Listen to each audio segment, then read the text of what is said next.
Good afternoon, everyone. So I want to start by saying Happy Women's History Month and reaffirm this administration's commitment to advancing rights and opportunities for women and girls in the United States and around the world. This president has proudly championed historic legislation to advance gender equity, including legislation to support women in the workplace, such as the Pregnant Workers Fairness Act, the Speak Out Act, and the Pump for Nursing Mothers Act, and to ensure all people can live free from violence through the strengthening and reauthorization of the Violence Against Women Act. The president is also proud of having the most diverse group of women at the highest levels of government in U.S. history, including the first woman vice president and the first gender-equal cabinet. But of course, we're celebrating this month at a perilous time for women. Our most fundamental freedoms are under relentless attack.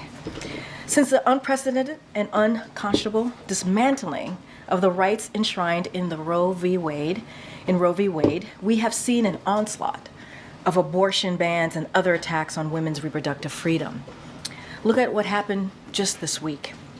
After the Alabama Supreme Court's ruling put IVF at risk and raised issues about whether it would be available in other states, congressional Republicans rushed to proclaim their support for IVF.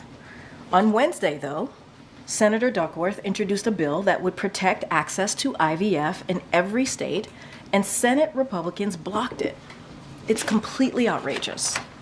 President Biden and Vice President Harris believe every woman in this country should have the freedom to make the decision to have a child. That includes the 1 in 5 women struggling with infertility and who may need to rely on IVF. This is just another basic issue of reproductive freedom, now under attack. When the Supreme Court overturned Roe v. Wade, it paved the road for Republican elected officials to pursue their extreme agenda for families in Alabama and across the country. And no attempts to publicly rebrand can change the fact that Republican elected officials have spent decades trying to eliminate the constitutional right to choose and undermine reproductive freedom. President Biden and Vice President Harris will continue to fight to protect access to reproductive health care and call on Congress to restore the protections of Roe v. Wade in federal law for all women in every state. And more broadly, not just during this Women's Month history, but every day. We remain committed to continuing this important work in service of advancing the full participation of women, a foundational tenet to our democracy. And next, as you heard from President Biden earlier, today is an important milestone in ensuring access to mifepristone, a drug that has been approved by the FDA as safe and effective for more than 20 years, with major retail pharmacy chains newly certified to dispense this medicine. Many women will soon make the option to pick up their prescription at a local certified pharmacy, just as they would for any other medication. The administration continues to encourage all pharmacies that want to pursue this option to seek certification. In the face of relentless attacks on reproductive freedom by Republican elected officials, the president and the vice president will continue to fight to ensure that women can get the health care they need, including mifepristone. And we will continue to defend the FDA's independent and evidence-based approval of this medicine and call on Congress to restore the protections of Roe v. Wade in federal law. And today, we are also praying for the 2 lives lost in Texas as a result of the historic wildfires impacting the region. We are also thinking of the thousands of residents who have had to evacuate, many losing everything they own as a result of these ongoing fires. We remain grateful to the first responders on the ground who continue to put themselves into harm's way to protect people and save lives.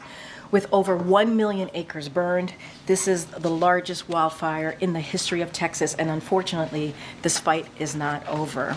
But as the president said when he was in Texas yesterday, the Biden-Harris administration is doing everything possible to help the people and communities devastated by these fires. Hundreds of federal firefighters have been deployed to help fight the blaze, along with critical fire suppression equipment, and FEMA has provided financial assistance to ensure Texas and Oklahoma have the resources they need to fight these fires and keep people safe. We continue to encourage those in the affected areas to remain vigilant and heed the warnings of local officials, especially if you are ordered to evacuate. As always, we stand ready to provide further support as needed. And finally, yesterday, as you all know, the president traveled to Brownsville, Texas, and heard directly from the Border Patrol, asylum officers, and immigration enforcement officials about operational realities on the ground. These officials emphasized the need for additional resources to secure the border and to make our asylum system fairer and faster.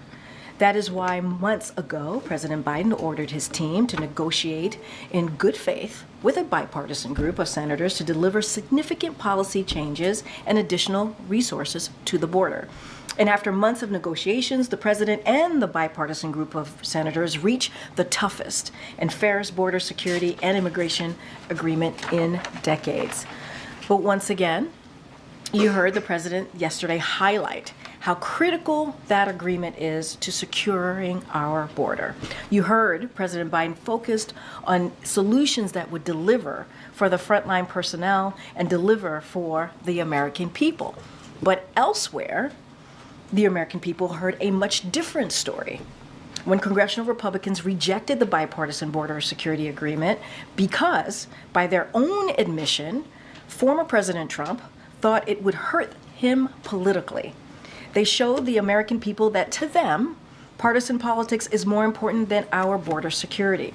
When Governor Abbott chooses to use migrants as political pawns and leave them by the side of the road in the dead of winter, he shows Republicans are more interested in politics than solutions. Republicans called for policy changes at the border. We have a bipartisan border security agreement that is supported by the Border Patrol Union, the U.S. Chamber of Commerce, the Wall Street Journal, and the bipartisan South Texas Alliance of Cities. It is time for Republicans to stop blocking that agreement, put politics aside, and provide border officials with the tools and resources they need to secure the border.